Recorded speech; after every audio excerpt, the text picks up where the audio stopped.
Tribun News Today.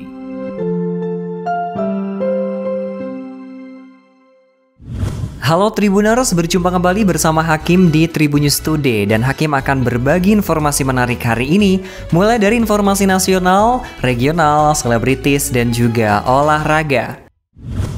Informasi pertama terkait dengan Pilpres 2024. Ketua KPU Republik Indonesia Hasyim Asy'ari mengatakan anggaran pemilu 2024 bisa saja berubah jika pemerintah telah menetapkan pembentukan daerah otonomi baru atau DOB.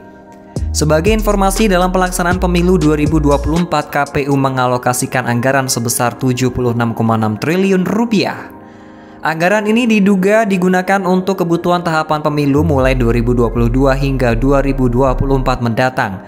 Rinciannya, kebutuhan anggaran tahun 2022 sebesar 8 triliun atau 10,52% dan tahun 2023 sebesar 23,8 triliun atau sebesar 31,12% dan tahun 2024 sebesar 44,7 triliun atau 58,36%. Lebih lanjut, Hasyim menjelaskan terdapat sejumlah hal yang perlu didalami soal dampak dari adanya DOB saat pelaksanaan tahapan pemilu berlangsung. Konsekuensi munculnya DOB di tengah tahapan pemilu mulai dari pengaruh terhadap daerah pemilihan hingga porsi kursi bagi pemilihan legislatif pada wilayah yang sebelumnya bersatu. KPU berharap revisi UU Pemilu imbas dari munculnya DOB perlu dituntaskan paling lama akhir tahun 2022.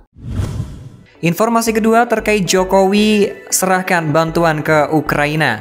Presiden Joko Widodo dan Ibu Negara Iriana Jokowi telah melakukan kunjungan ke Ukraina pada Rabu 29 Juni 2022. Dalam kesempatan tersebut, Presiden melakukan sejumlah kegiatan termasuk bertemu dengan Presiden Ukraina Volodymyr Zelensky. Jokowi bertemu dengan Presiden Ukraina untuk membuka ruang dialog perdamaian. Sebelum bertemu dengan Presiden Ukraina, Jokowi dan Iriana juga menyempatkan untuk memberikan bantuan kemanusiaan berupa obat-obatan kepada rumah sakit di kota Kiev, Ukraina. Jokowi menegaskan pentingnya menghormati kedaulatan dan integrasi wilayah. Meski masih sangat sulit dicapai, Jokowi juga tetap menyampaikan pentingnya menyelesaikan damai dan mengatakan spirit perdamaian tidak boleh luntur. Sementara itu, Ibu Negara Iriana Jokowi menyampaikan kesannya mendampingi sang suami selama melakukan kunjungan ke Ukraina. Ia mengungkapkan harapannya agar perang antara dua negara Ukraina dan juga Rusia segera berakhir. Informasi ketiga terkait dengan pasangan Rizky Bilar dan juga Lesti Kejora. Pasangan artis Rizky Bilar dan Lesti Kejora batal berangkat haji tahun ini. Rizky Bilar dan Lesti Kejora sempat dikabarkan akan berangkat ibadah haji di tahun 2022 ini.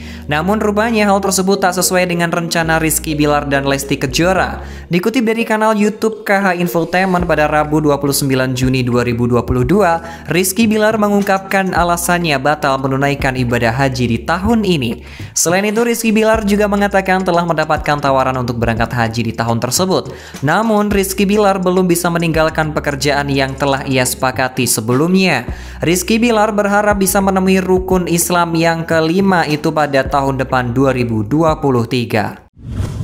Informasi terakhir datang dari dunia olahraga internasional. Pembalap Repsol Honda Marc Marquez yang tengah menjalani masa pemulihan pasca operasi berbicara soal gantung helm. Marc Marquez menilai bahwa dirinya hanya bisa bertahan selama 2 tahun saja di pentas MotoGP jika tetap memaksakan race menggunakan gaya lama. Kini efek dari gaya balapannya yang berisiko itu membuat Marquez menepi cukup lama dari race MotoGP 2022 lantaran baru saja menjalani operasi atas cedera yang menderitanya. Marquez pun tampaknya sedikit trauma dan berpikir untuk sedikit mengubah gaya balapannya yang agresif sekembalinya nanti. Bukan menjadi rahasia lagi, pemilik 8 gelar juara dunia ini memiliki gaya balap yang cukup agresif dan kerap berkendara di ambang batas. Hal tersebut membuatnya beberapa kali mengalami insiden pada saat latihan bebas, kualifikasi, saat pemanasan hingga ketika balapan.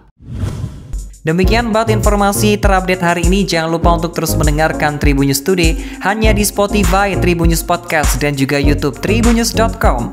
Tetap patuhi protokol kesehatan 3M dengan memakai masker, mencuci tangan, dan menjaga jarak atau menjauhi kerumunan. Saya Hakim pamit, salam sehat untuk semua, dan sampai jumpa di lain kesempatan. Tribun News Today.